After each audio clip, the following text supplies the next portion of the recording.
आज मैं आप लोगों को सनस्क्रीन के बारे में जो सबसे ज़्यादा फैली हुई गलतफहमियां है उसको दूर करूंगी।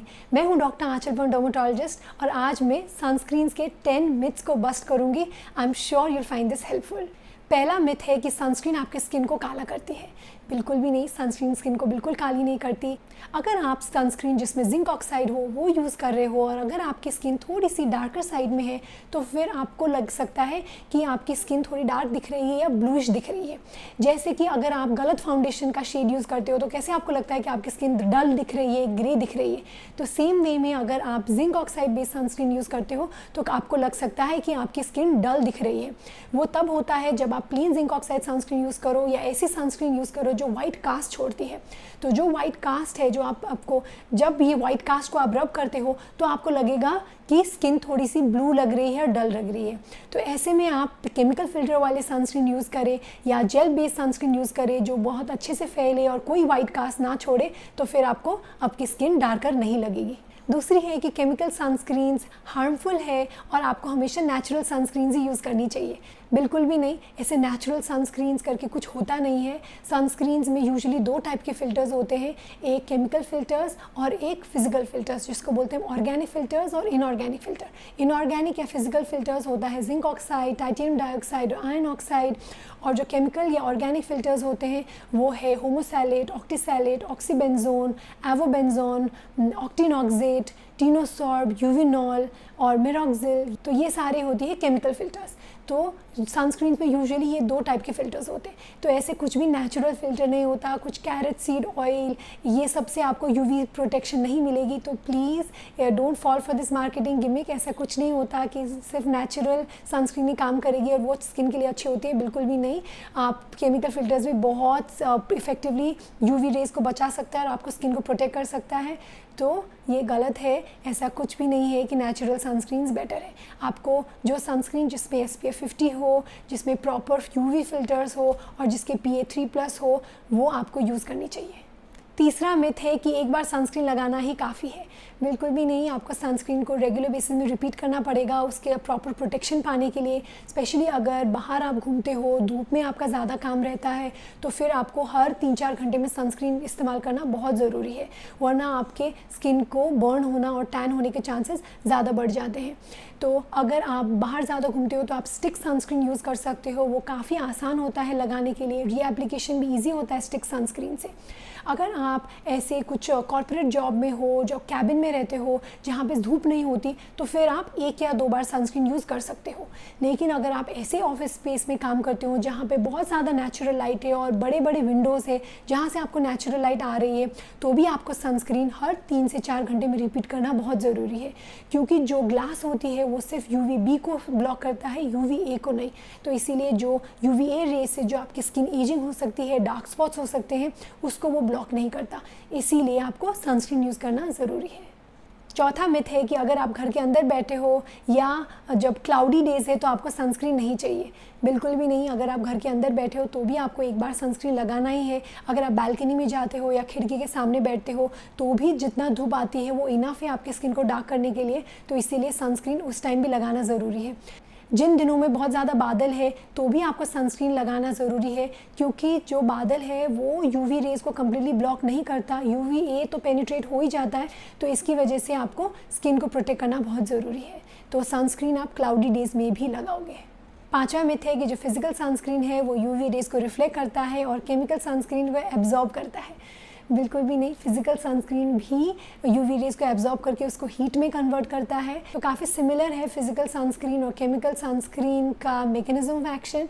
बस यही है कि फिजिकल सनस्क्रीन जो है वो UV रेज़ को रिफ्लेक्ट भी करता है, लेकिन काफ़ी हद तक वो एब्जॉर्ब करके उसको हीट में भी कन्वर्ट करती है।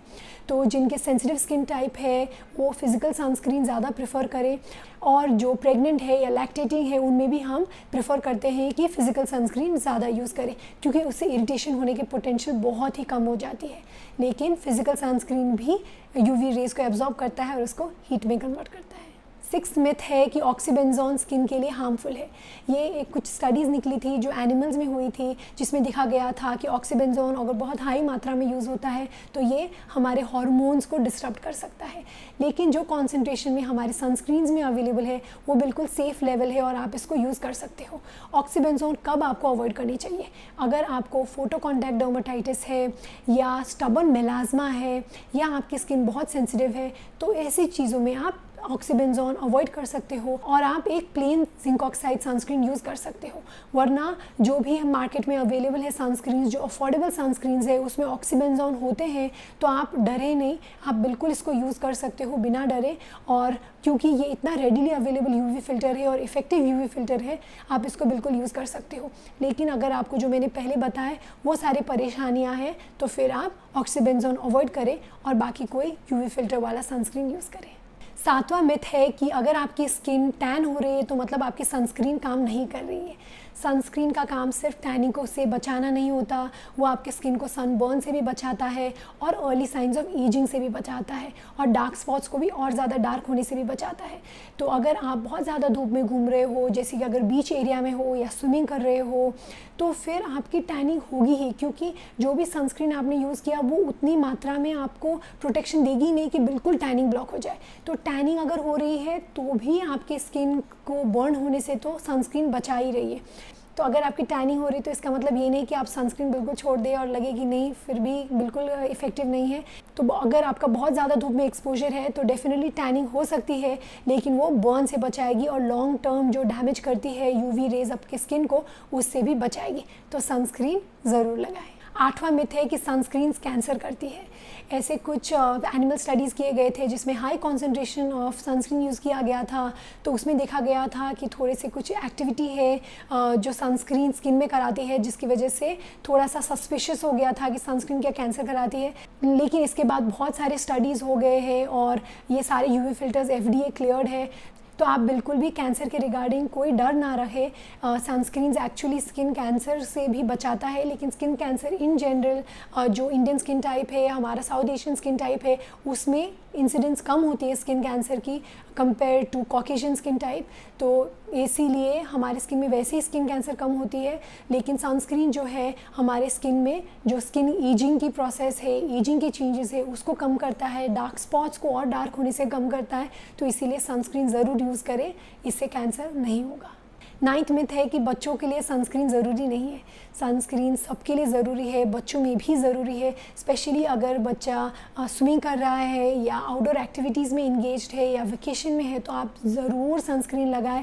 आप plain zinc oxide sunscreen use कर सकते हो बच्चों में, और उनमें रीएप्लीकेशन करना भी बहुत ज़रूरी है। एवरी 3 to 4 आवर्स रीएप्लीकेशन भी ज़रूर करें। बच्चों में भी स्किन में बर्न्स हो सकते हैं और फ्लेकिंग हो सकती है, जो भी यूवी रेज से जो स्किन में डैमेज हो सकती है वो बच्चों में भी देखा जा सकता है। तो इसीलिए बच्चों में भी सनस्क्रीन लगाना बहुत ज़रूरी है। जब भी हम वेकेशन में जाते हैं तो देखते हैं बच्चे बहुत लाल हो जाते हैं, उनके ब्लिस्टर्स भी हो जाते हैं, स्पेशली शोल्डर एरिया में। तो सिर्फ सनस्क्रीन आप चेहरे में ही नहीं, शोल्डर्स के एरिया में, आर्म्स में, लेग्स में, वहाँ पे भी लगाएं, ताकि ये सारे सनबर्न्स ना हो ये सब जगहों में। और 10वां मिथ है कि सनस्क्रीन विटामिन D डेफिशिएंसी कराता है। जो हमारा साउथ एशियन जेनेटिक्स है उसमें देखा गया है कि विटामिन D की डेफिशिएंसी काफ़ी ज़्यादा पाया जाता है, लेकिन ये सनस्क्रीन यूज़ करने की वजह से नहीं है। ऐसे स्टडीज़ किए गए हैं जहाँ पे उन्होंने देखा है कि जो लोग जो रेगुलर बेसिस में सनस्क्रीन लगाते हैं और जो लोग सनस्क्रीन नहीं लगाते, उनके विटामिन D लेवल्स कंपेयर किए गए हैं और उसमें कोई भी डिफरेंस नहीं पाया गया है। और जो आप सनस्क्रीन जितना मात्रा में लगाते हो वो 100% ब्लॉक नहीं करता, जितना पेनिट्रेट होता है वो इनफ होता है विटामिन D को सिंथेसाइज करने के लिए। लेकिन हाँ, विटामिन D डेफिशिएंसी काफ़ी कॉमन रहता है हमारे पॉपुलेशन में, तो इसीलिए आप अपने ब्लड टेस्ट करा के ओरल सप्लीमेंट्स ले सकते हो अगर आपकी विटामिन D डेफिशिएंसी है तो। और ऐसे फूड सोर्सेज भी आप देखें जो एकदम रिच होता है विटामिन D में, तो वो उस फूड की कंजम्पशन आप ज़्यादा बढ़ाएंगे तो फिर आपके विटामिन D डेफिशिएंसी भी नहीं होगी। लेकिन अगर आपको विटामिन D डेफिशिएंसी है तो क्या आपको सनस्क्रीन स्टॉप करनी चाहिए? बिल्कुल भी नहीं। और सनस्क्रीन के इस्तेमाल से आपको विटामिन D डेफिशिएंसी भी नहीं होगी। तो आप रेगुलर बेसिस में सनस्क्रीन यूज़ कर सकते हो without worrying about getting vitamin D deficiency. तो ये थे थोड़े से मिथ्स जो मुझे बहुत सारे पूछे जाते हैं कमेंट सेक्शन में और ओपीडी में भी। मैं आशा करती हूँ आपके वीडियो अच्छा लगा और इससे कुछ सीखने को मिला। सनस्क्रीन बहुत इंपॉर्टेंट पार्ट होता है स्किन केयर का, स्पेशली अगर आप डार्क स्पॉट से स्ट्रगल कर रहे हो तो सनस्क्रीन ज़रूर लगाएं, उससे आपकी स्किन हेल्थ में भी इम्प्रूवमेंट आएगी। तो ये सारे मिथ्स में आप बिलीव ना करें और रेगुलर बेसिस में सनस्क्रीन लगाओगे तो आपकी स्किन बहुत बेटर हो जाएगी। मैं आशा करती हूँ आपको वीडियो अच्छा लगा और इससे कुछ सीखने को मिला। अगर आपको ऐसे स्किन और हेयर रिलेटेड वीडियोस अच्छे लगते हैं तो आप हमें हमारे इंस्टाग्राम हैंडल डॉक्टर आंचल MD में फॉलो कर सकते हो। वहाँ पे मैं रोज़ ऐसे स्किन और हेयर रिलेटेड वीडियोस पोस्ट करती हूँ। ये वीडियो देखने के लिए शुक्रिया।